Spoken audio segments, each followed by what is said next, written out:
Hi guys, today I'm going to bring you through the third exercise in our lower back strengthening series, and it is the hover. So hovers and planks are similar, but the hover is actually slightly more difficult, especially if we're targeting the muscles of the core. It is an integrated move that we're going to do, so that basically means we're putting the upper and the lower body under a little bit of stress, and that just causes an activation of the muscles in between, which is basically the core. So we're going to be working the abs. Most importantly for this series, we're going to be working the muscles of the lower back and also getting a bit of activation on the glutes as well. Okay, so let's get down onto the floor and get into it. So once you're down, you're going to start on your knees. Always a good place to start in hovers and in planks as well. Your fists are together, eyes to your thumbs or just out in front of the hands.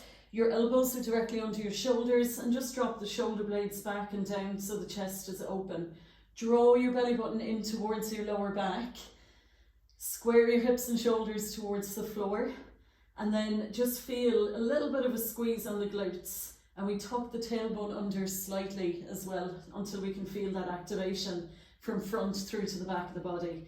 Okay, so you're going to spend about 10 seconds there, and you can repeat that around 4 or 5 times when you're starting out, and then build up to about 8 repetitions of that 10-second hold. And another option when you get used to doing it on the knees is to come up onto the toes. And the main thing we want to avoid here is lifting of the hips. If that's happening, it's really your body's way of telling you that it's too intense and you need to bring those knees back down. And it is okay to switch between one and the other when you're building up that strength. So if you're on the toes, press the heels back, make sure that the hips are pretty much in line with the shoulders. There's a slight, very slight drop in the lower back, and then very, very slight rounding in the shoulders.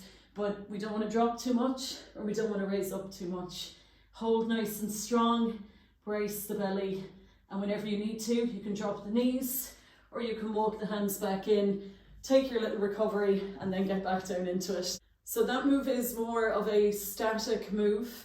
It's strength, endurance that we're working on more so than anything else, because the postural muscles, the muscles of the core, work in a way where they're stabilizing us throughout the day in everyday movement and everyday activities, rather than short, sharp bursts like lifting something quickly or maybe jumping.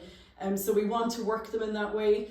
And long term then that will strengthen them up, and as you know, as we've been highlighting over the last few weeks, it will build strength in the lower back and also in the front of the body, protect the lower back long term, and hopefully alleviate any lower back pain or problems that you're having. See you again soon. Thanks for watching.